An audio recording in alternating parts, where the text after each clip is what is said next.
Bayanlar, baylar, sevgili çocuklar ve hostese sürekli olarak geldik mi diye soran 34C'deki sayın yolcumuz San Francisco International Airport çalmaya başlamış bulunuyor. Şimdi lütfen kemerlerinizi dik, koltuğunuzun bağlı olduğunu kontrol ediniz ya da tersini yapınız. Efendim, şu an karşımızda, hatta biraz yan tarafımızda ünlü Golden Gate Köprüsü'nü görüyorsunuz.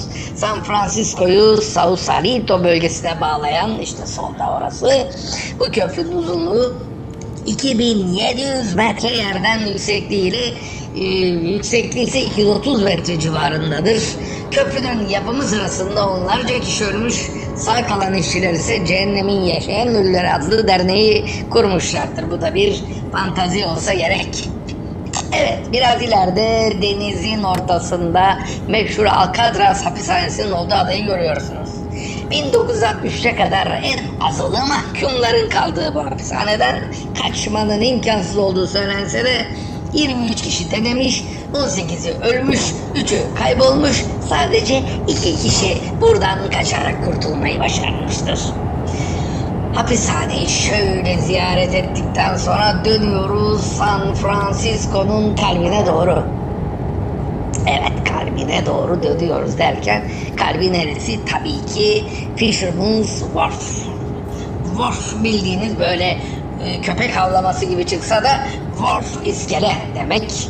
Efendim, Fisherman's Wharf yani balıkçı iskelesi. Evet, karşıda görüyorsunuz.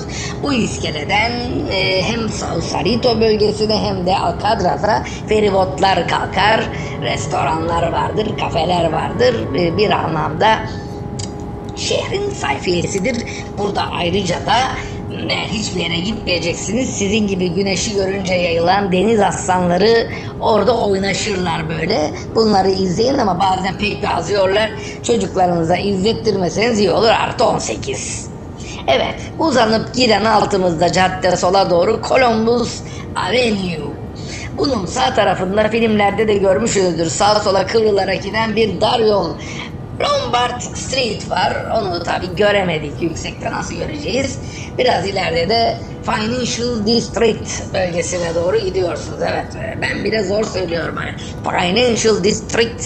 Zaten bir Associated Press'i bir de Financial District'i çok zor söylüyorum. Evet, burada da limanlar, yahu dur bir bakalım, ha şöyle. Evet, kazık gibi sivri bir bina var altımızda, geçtik şimdi. Evet, burası meşhur Trans America Building. Bir LGBT şehri olan San Francisco'ların en uzun binaya bu ismi vermeleri pek bir manidar olmuş efendim. Neyse. Hemen buralarda altımızda da Union Square ve Chinese Town var. Chinese Town, Chinatown yani. Bu kadar Çinli'nin bu San Francisco'da ne işi var diye merak edenlere birazdan bu bilgiyi vereceğim efendim. Hakikaten ne yapıyorlar burada? Hemen altımızda AT&T Arena var. Buranın üzerinden geçiyoruz. Manzarası güzel bir stadyum denizin kenarında. Burada eminim ki San Francisco'lular hiçbirimizin nasıl oynandığını anlamadığı ve kendilerinden başka hiçbir ulusunda ne olduğunu bilmediği beyzbol adlı oyunu oynuyorlar. Hemen sağımız okyanusu görüyorsunuz, yine Pasifik tepelerin ardında. Ve geriye doğru bakıyoruz şöyle, nereden geldik biz yahu diye. Evet, burada da Oakland Beach var. San Francisco'yu Oakland bölgesine bağlıyor. Oakland'da Berkeley adlı üniversite var. Bir üniversite bölgesi de diyebiliriz oraya. Evet, yavaş yavaş pistimize doğru gidiyoruz. Burası sanayi bölgesi efendim, sanayi mahallesi oluyor. Bir takım depolar, fabrikalar vesaireler bataklık üzerine yer doldurulmuş alanlara, yer kazılmış alanlara liman yapmak için elbette ki yerleştirilmiş durumda. Hemen altımızda bir tepe var, görüyorsunuz. Burada kooperatif evleri var. Niye buradan bahsettiğimi bilmiyorum. Ünlü değil, bir şey değil ama Northridge kooperatif evleri deniliyor bu bölgedeki evlerin olduğu mahalleye. Gayet de güzel bahçeli evler. Ev kiraları burada ucuzdur. Bir ara bir hostes arkadaşımızla uzun süre burada kalmıştım. American Airlines'ta çalışırken. Evet, kiralar gayet makul burada. Komşularınız da çok sevecen. Karınızı kıskanmıyorsunuz yani, öyle söyleyeyim, veya sevgilinizi. Çünkü komşudan zarar gelmiyor burada. Evet, yavaş yavaş havaalanımıza doğru gidiyoruz. Efendim, San Andreas deprem fayı yine var Pasifik üzerinde, biliyorsunuz, ve neredeyse San Francisco'nun içinden geçiyor bu fay hattı. Bu nedenle 1906'da büyük bir deprem olmuş ve çıkan yangınlar sonucunda şehrin 1/4 yok olmuş. Yok olmuş, şehir yok. Sonra şehir hızla yeniden kurulmuş. Bu arada demiryolu bağlantısı için şehre gelen Çinliler buraya yerleştirmiş. İşte niye çok Çinli var? Bu yüzden var. Çünkü demiryolu işçisi olarak gelmişler ama kalmışlar. Evet, şu anda en kalabalık şehir olmuş bu kendi bölgesi içerisinde. Nüfusu 4,5 milyon civarında çevresiyle beraber.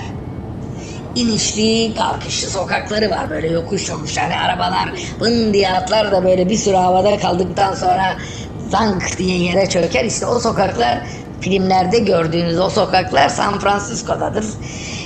Bir zamanlar seks bağımlısı Michael Douglas'ın babasının oynadığı ve televizyonlarda gösterilen ünlü San Francisco Sokakları adlı dizi bu sokakları anlatır işte efendim. Arabalar vın atlar zıplar falan filan. Hey gidi günler hey. O dizi oynar, Müjgan'la ben ağlaşırdık. Evet, bir de tramvaylarıyla da ünlü bir şehir. Her tarafa tramvayla gidebiliyorsunuz ama bu tramvayların bir özelliği var. Elektrikle değil, bir kablolu sistemle, cable car diyorlar zaten. Kablolu sistemle çalışıyor. Yerin altına döşenen, hareket eden kablolarla tramvaylar hareket ediyorlar, gidiyorlar, geliyorlar, gidiyorlar, geliyorlar efendim. İki liman arasında, özellikle Fisherman Wharf'la şehrin merkezi arasında sürekli çalışır bu tramvaylar. 68 gençlik hareketlerinde başladığı yer Francisco.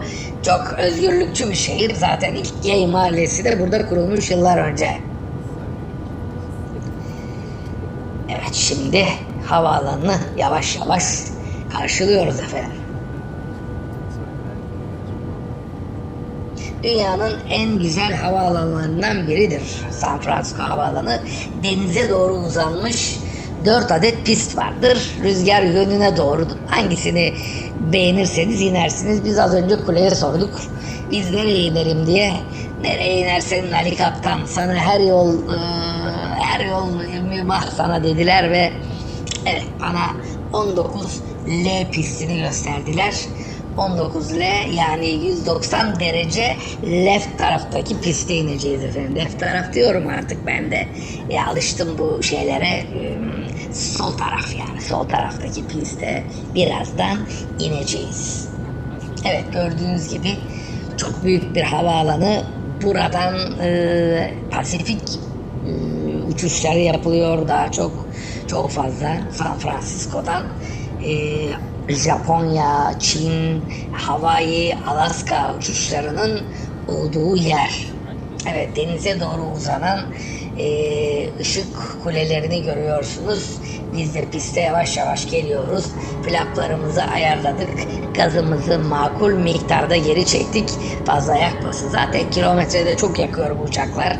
Baş edemiyorum efendim. Vallahi billahi, 2 çocuk var. Bir de uçağın yakıtı pahalı. Neyse, çok kafanızı şişirmeyeyim. Evet, gördüğünüz gibi piste doğru yaklaşıyoruz tatlı tatlı. Evet. Şimdi 19L pistine yumuşak bir dokunuşla değeceğiz.